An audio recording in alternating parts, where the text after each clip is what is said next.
my name is Nagustia. My class is number 33, 1A07. Part 1. Number 1. Wing suits are not very new, but the modern ones are better than ever. Number 2. Last October was the first ever wingsuit world championship in China. Number 3. You can buy a wingsuit for $600 to $2,000. Number 4. The water distiller is for place where it's hard to get clean drinking water. Number 5. To produce the water distiller properly, they still need help with investment. Number 6. The enable tuck gloves were invented by some Ukrainian students. Number 7. The gloves use sensors to turn Singh language into text and then into spoken language. Number 8. James Cameron was part of a team which designed a submarine capable of descending to 10 kilometers down. Number 9. James Cameron was the first person to do a solo diverso deep under the sea. Number 10. MIT students have invented a product that helps people get the contents out of bottles. Part 2. Once upon a time there was a poor miller who had 3 sons. When the miller did that, he left nothing but his meal, the donkey, and a cat. The eldest son took the meal, the second son rode the soybeans, and the youngest son inherited the cat. The youngest son intends to eat the cat and make some gloves out of its fur, and he will have nothing left in the world and will starve to death. The cat only listened to its master's complaints. He told his master not to be sad, and he asked it for a bag and a pair of boots. Then he was show his master that the inheritance he received from him was not too bad. The cat master saw that it would be impossible for the cat to help him. So he gave the cat a bag and spent the last of his money to order a special pair of boots for the cat. With his boots, the cat looks dashing. He held the rope by his forelegs and lay down by the rabbit hole, which was home to many rabbits. Then he stuffed the breast, milk, and corn into the bag and stretched it to make it look as if he was dead. A reckless and stupid young rabbit jumped into his bag, and Monsieur Puss immediately pulled the rope and chopped him. Proud to have chopped his prey, he went straight to the palace and asked to speak with his majesty. Then he was immediately ushered into the king's apartment. He gave the rabbits to the king, and the king thanked him and was very happy.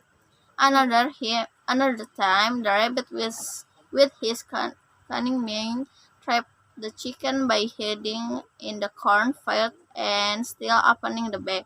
When a bunch of partridges bumped into it, he pulled and immediately chopped both of them.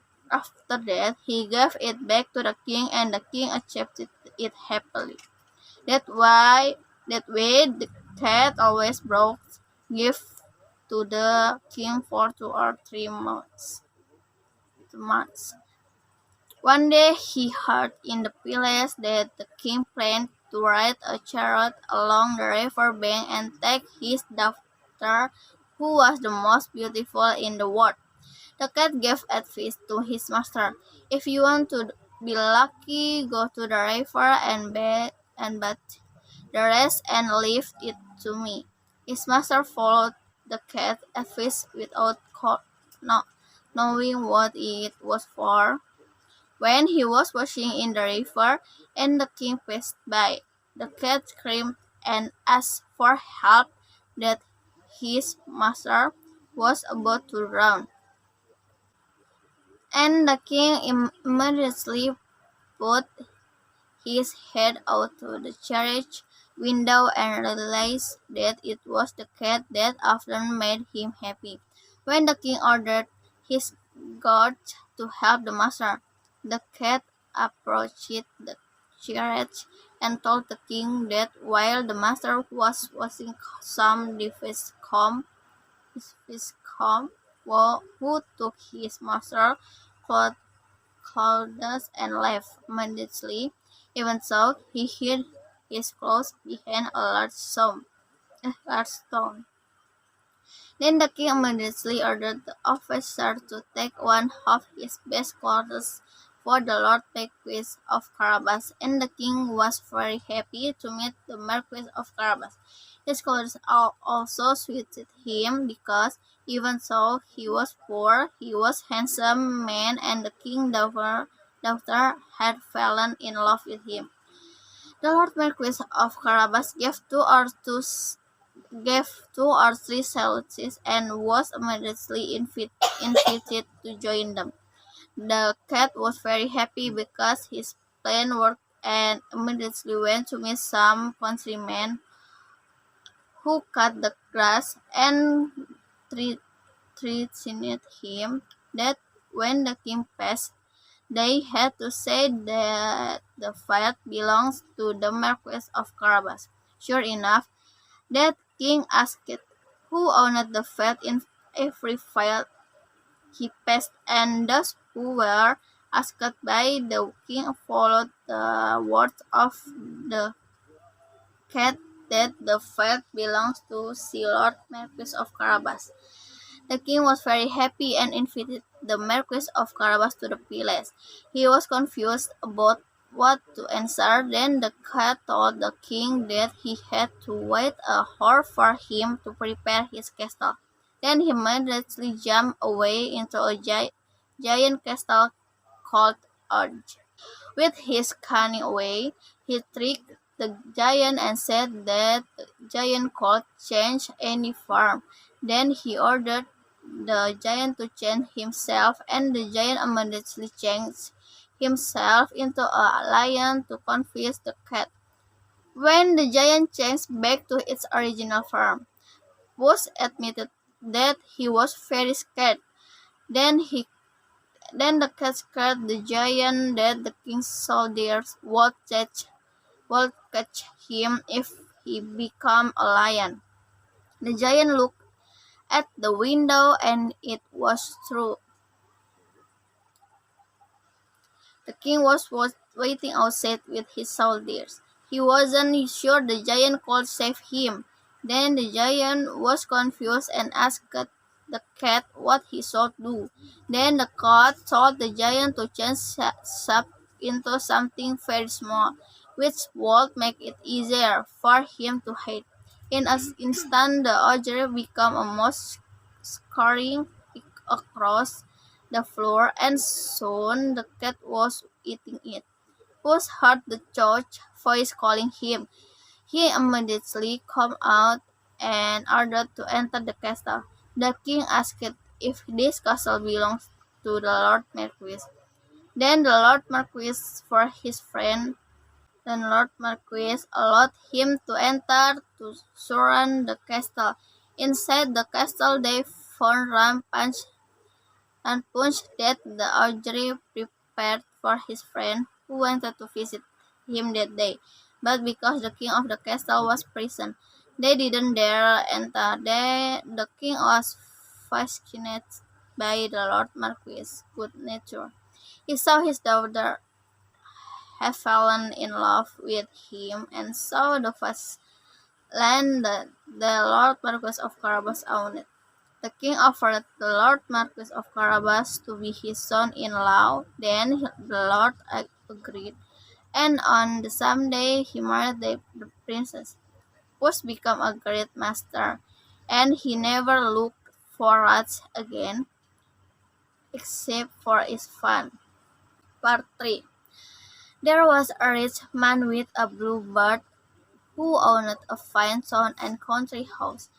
All the dishes and carriage were gold, even the rooms were hung in damask, and the seats were covered with the finest silks. But with his bluebird it makes him look ugly in the eyes of women. There was a respectable lady who lived close to him, who had two daughters, and the bluebird wanted to choose one of them to marry. But no one wanted the bluebird. One of the children reasoned that he had never imagined having a husband with a bluebird, especially since he had been married before. But with his efforts, Bluebird got one of them, and finally they got married. A month after his wedding, Bluebird was forced to leave his wife a few weeks because of some business and the countryside. His wife runs to be spoiled with pleasure by inviting her friends to treat them to delicious food so that she has a good time until her husband returns. Finally, Bluebird obeyed his wife, and if he wanted something, it was in the box, and he gave the key. But there was a cupboard that his wife was not allowed to open. If his wife did not obey, he would terrible punishment. Then his wife promised to obey his orders. Finally, Bluebird kissed his wife and left.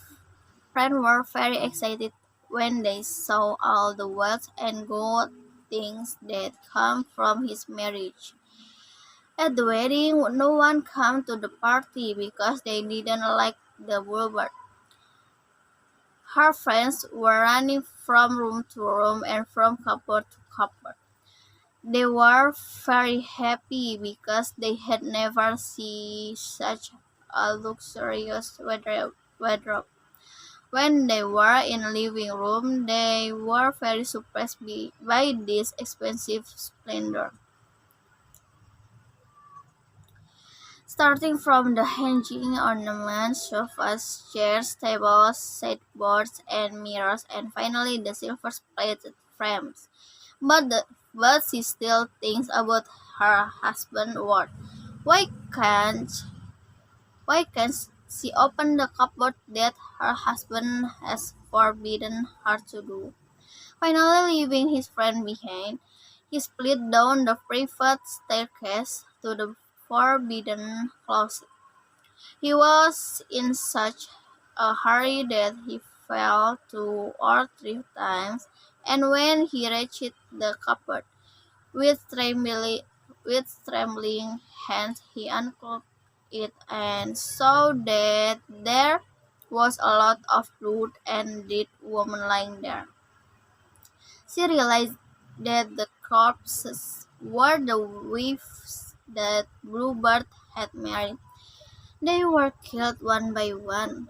How frightened he was at the sight. Finally, the cupboard key he was holding fell to the floor. When his fear subsided, he picked up the key that fell, then immediately closed the cupboard door and locked it again and rushed back to his room. He should have had little time to joke and amuse his friend, but he was terrified by what he had just seen. He saw that the cupboard key was covered in blood because it had fallen to the floor. She finally wiped it 2 or 3 times, but the blood was still the same as before. She was the lock, but the blood still couldn't be washed away. Then she rubbed the lock with bright dust and with sand, but everything she did, the blood was still there. Because the key is a fairy who is a friend of the bluebird. Finally, as fast as possible, she releases blood on one side, but the blood flows on the other. That same night, her husband came home. His wife said everything she could think of to make him believe he was happy. In the morning, Bluebird asked for the key to the cupboard because his wife couldn't hide her fire. Bluebird guessed what happened.